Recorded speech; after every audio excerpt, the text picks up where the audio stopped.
Today I have the owner and creator of True Heart Chef Services here in Vegas, Miss Megan Price. Hi. How are you? Good, how are you? I am fantastic. Cheers. Yeah, cheers. Yes. Happy Saturday. Happy Saturday. Thank you for being here. That's our pecan sticky bun, and then I finish it off with a little do-si-do infused cream cheese glaze. We're already starting off great, guys. Yeah. I'm so excited. You can taste, as soon as you eat this, you're tasting like, I feel like you're getting a buzz of like THC. Am I not? Oh yeah, absolutely. So that's a full spec product right there. So you're getting not just the THC, but all of the minor cannabinoids in the product. So cannabis is a compound. It has lots of different things going on, from cannabinoids to terpenes, and all these things are different plant to plant. So when you have a full plant extract, such as I made this with Fico, and it's single strain, so you really get the minor cannabinoids of that plant. So if there's CBG or all the little things that make you feel really good, you'll get that instead of just getting THC in like a distillate product. I'm gonna get in there too. Yeah, dig in. What are we cooking today? Let's So talk about that. we started off with our sticky buns, and then we're gonna roll into a buttermilk fried chicken. I usually go pretty hard on the spice. I know you said light spice, so I went light on the spice. Thank you. So I usually do a lot of Frank's. I'm a Frank's girl. Don't at me if you're something else. What's Frank's? Frank's is a hot sauce. Oh, okay. So there's some Frank's in there. There's like Louisiana and Frank's and a couple of others. She said buttermilk fried chicken. Yes. And waffles? And waffles. Cornbread waffles.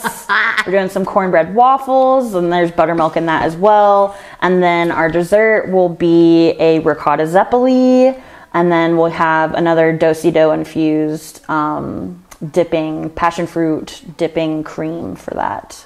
And then I have a do-si-do infused maple butter for the waffles as well. And then we have a lot of passion fruit do-si-dos. waffles. Yeah, we got lots of do-si-do.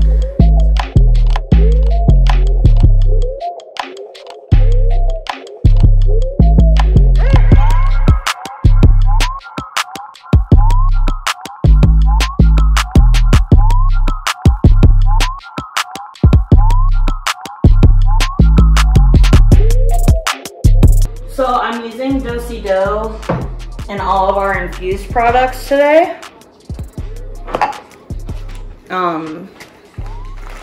And then I have rainbow belts for our blunt. And they have very similar terp profiles, except limonene is like the most forefront one in do-si-do. And then Cario and linalool are like the minors for do-si. And then for rainbow belts, the main terp is Cario, and then the minors are limonene and linalool. So they have very similar profiles.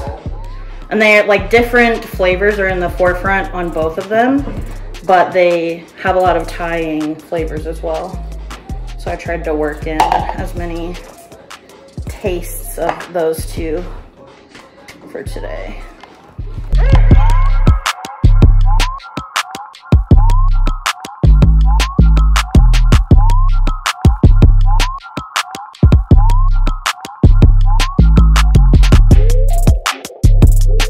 So we have our buttermilk fried chicken here. I finished it off with some Maldon infused flaky sea salt. It's infused with garlic butter, so that is a little different from our do-si, but I thought it was a fun addition. And then we have our cornbread waffle, and then our little cannabis leaf is infused with do-si-do maple butter. And then we have some maple passion fruit syrup as well. I'm so excited. So you were saying that before, like how it's a little sexist in the chef industry, I guess? Yes, extremely. So extremely. It's just like, I mean, what level does it go to? Like people just quit their jobs because they can't handle it, or? Some, yeah. Some will do it for a little bit, and then they'll realize, like, I can't make money because I can't get to the level that I want, and they'll just leave. And I'll never get there because I'm going to be blocked for being a woman? Yeah. Gotcha. The restaurant industry will refer to, like, garde-manger and pantry, or, well, pantry and garde-manger are the same. Those kind of stations, and pastry as, like, the pink ghetto. because that's like where women get stuck. It's a problem in the industry for sure. And it's just because like some men like women in charge to a point that it becomes like fetishizing, which demeans you.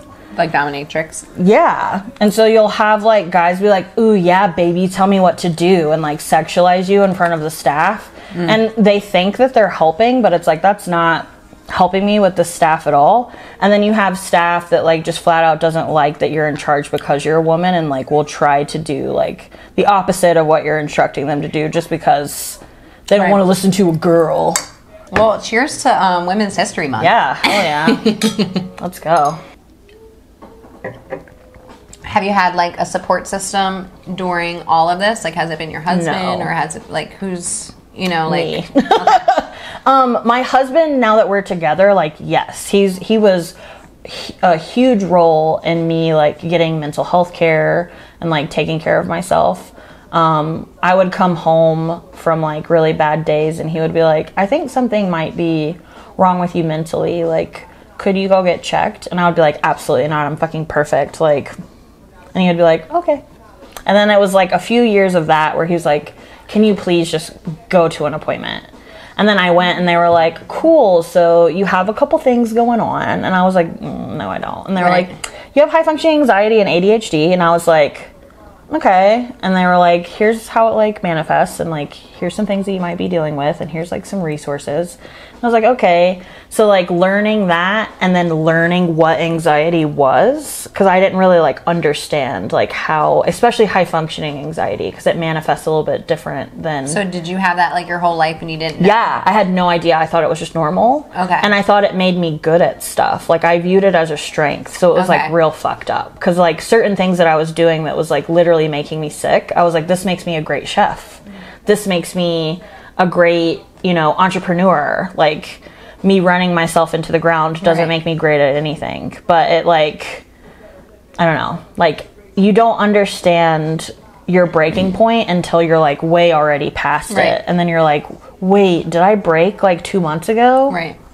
And then you just have to like sit with that and like figure it out. So Scott was huge in like me figuring that out. But as far as like a support through like all of the crazy shit that I went through, like I had a couple of female friends from culinary school that we were supportive to each other, like going through different things in the industry. But really like we would just get together and talk shit and just be like, oh, these fuckers are assholes and I'm sick of it. And it wasn't like real, like, what are you doing to better yourself? Like, how are you fixing that? It was more like, let's complain about it, which wasn't very good either. And I didn't really realize until I got mental health care that like, just the whole situation was like bad. Like literally in its entirety, it was bad.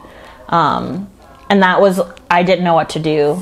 So you made the Zappoles, and then you also made a cocktail with Sips. Yep. So this is the tropical crush flavor of Sip. I did some fresh squeezed orange juice, passion fruit nectar, and mango puree in here. And then I shook it with an egg white. That's what gives us the lovely little foam on top. It also gives the mocktail, I guess we should say, there's not alcohol in here, the nice like mouthfeel and texture. It gives, the egg white gives it like a nice silkiness as well as the foam. And then we have a passion fruit pastry cream to dip our Zappoles in, which you'll definitely get the limonene in that. Ooh, okay, so cheers. Yeah, cheers. Woo.